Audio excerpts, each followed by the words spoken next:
बता रहे? मेरा नाम राम नारायण कुरिया, मैं अखिल भारतीय किसान सभा का मध्य प्रदेश का राज्य अध्यक्ष हूँ। हाँ जी। और ये आप ना जरा हमारे जो कृषि जो अपने किसान भाई हैं उनको अभी तक इस कानून के बारे में जो पता नहीं है डिटेल में, आप जरा इनको डिटेल में समझाइए। ये जो किसानों का जो आंदोलन चल रहा है जिसमें 500 से ज़्यादा किसान संगठन हैं, इनका मुख्य मांग ये है कि केंद्र सरकार के द्वारा इस देश का किसान, इस देश का खेत और हमारे देश की आज़ादी को बर्बाद करने के लिए अडानी अंबानी के पक्ष में केंद्र सरकार ये तीनों काले कानून लेकर के आई है। कानून जो पहला बिंदु जो है जिसको ये कहते हैं कृषि उपज व्यापार वाणिज्य अधिनियम 2020, इस कानून का आशय ये है कि हमारे देश के अंदर जो मंडी व्यवस्था थी, मंडी व्यवस्था को चौपट करने के लिए सरकार सरकारी मंडियों के समानांतर प्राइवेट मंडियों को खाद्यान्न खरीदने की इजाजत दे रही है। मंडी कानून में सरकार ने संशोधन कर दिया। ये जो कानून बना है, इस कानून में कहीं पे भी ये प्रावधान नहीं है कि किसानों के समर्थन मूल्य पे खरीदने की कहीं किसी तरह की गारंटी नहीं है।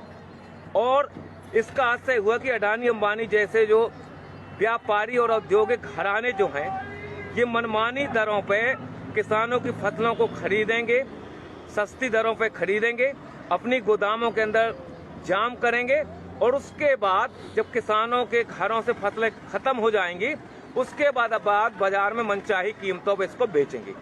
दूसरा कानून जो है, जिस कानून का इनने नाम दिया है मूल्यों का आश्वासन कृषि सेवा सशक्तिकरण संरक्षण, इस कानून का आशय ये है कि हमारे देश के अंदर जो किसान हैं और किसानों का देसी और विदेशी जो कंपनियां हैं, अडानी अंबानी, किर्लोस्कर, टाटा, बिड़ला, डालमिया, चरतराम, भरतराम, किर्लोस्कर जैसे जो देसी और विदेशी कंपनियां जो हैं, ये विदेशी देसी कंपनियां किसानों के साथ 10 साल का अनुबंध करेंगी और अनुबंध होने के बाद कंपनी तय करेंगी कि हमारे खेत में कौन सा बीज बोया जाएगा। बीज के साथ ये तय करेंगे कि बीज के साथ कौन सा खाद डालना है, कौन सी कीटनाशक दवा डालना है, और उसके बाद किसान अपने खेत में बीज बोने के लिए स्वतंत्र नहीं होगा।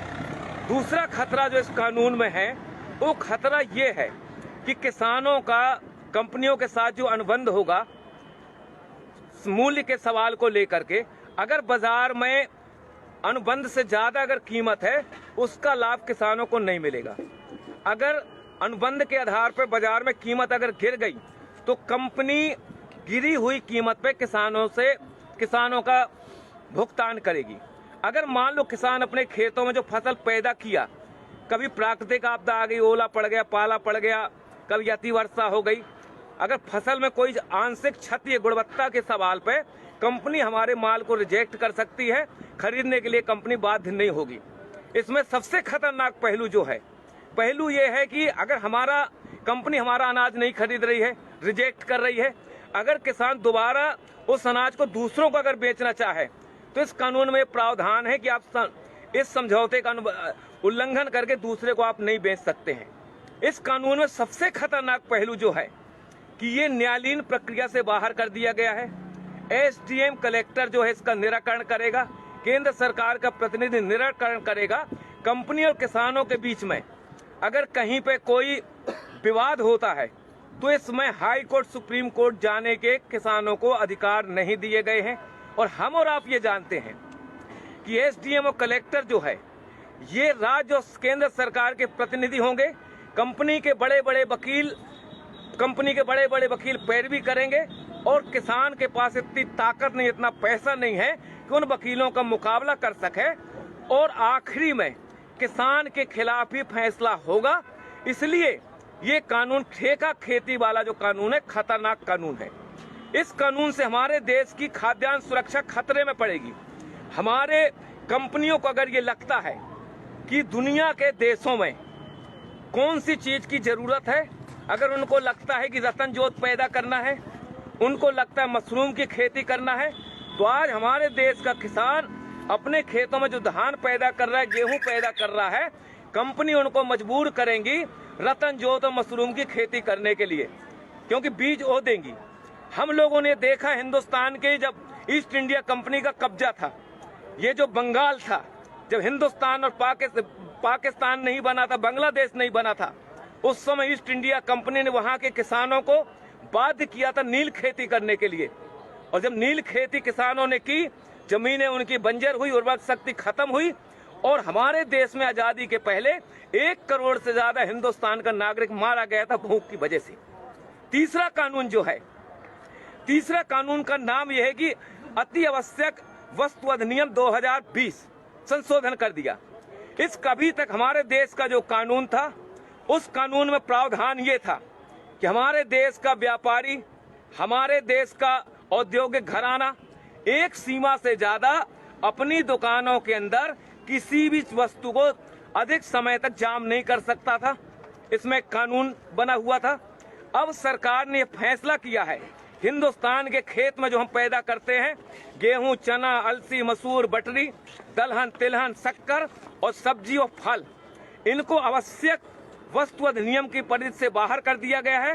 व्यापारियों को खुली इजाजत दे दी गई है, जितना चाहो आप खरीद लो, खरीदने के बाद अपनी गोदामों में ताला डाल दो, बाजार के अंदर संकट पैदा कर दो, बाजार के अंदर हाहाकार मच जाए, रोटी के लिए जनता तरसने लगेगी।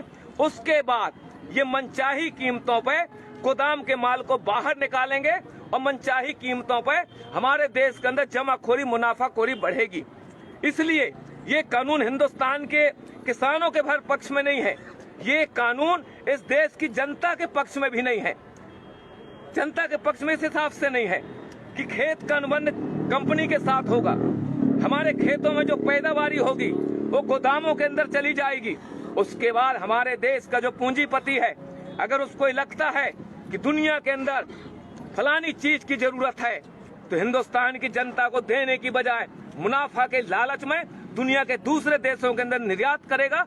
हिंदुस्तान के अंदर आने वाले समय में खाद्यान्न संकट पैदा होगा। ये इस कानून की वजह से हिंदुस्तान की जो आबादी है, 40% लोग जो राशन की दुकानों से 2 रुपया 5 रुपया किलो का जो अनाज लेते हैं, जब सरकार खरीदी नहीं करेगी, सार्वजनिक राशन प्रणाली की दुकानें बंद हो जाएंगी, FCI की गोदामें बंद हो जाएंगी, वेयर हाउस बंद हो जाएंगे। और ये जो कानून है, ये कानून हिंदुस्तान की सरकार ने अडानी अंबानी जैसे जो पूंजीपति हैं, अमेरिका जैसे जो साम्राज्यवाद है, उनके दबाव में आकर के हिंदुस्तान की खेती, हिंदुस्तान के किसानों को बर्बाद करने के लिए ये काला कानून लेकर के आई है।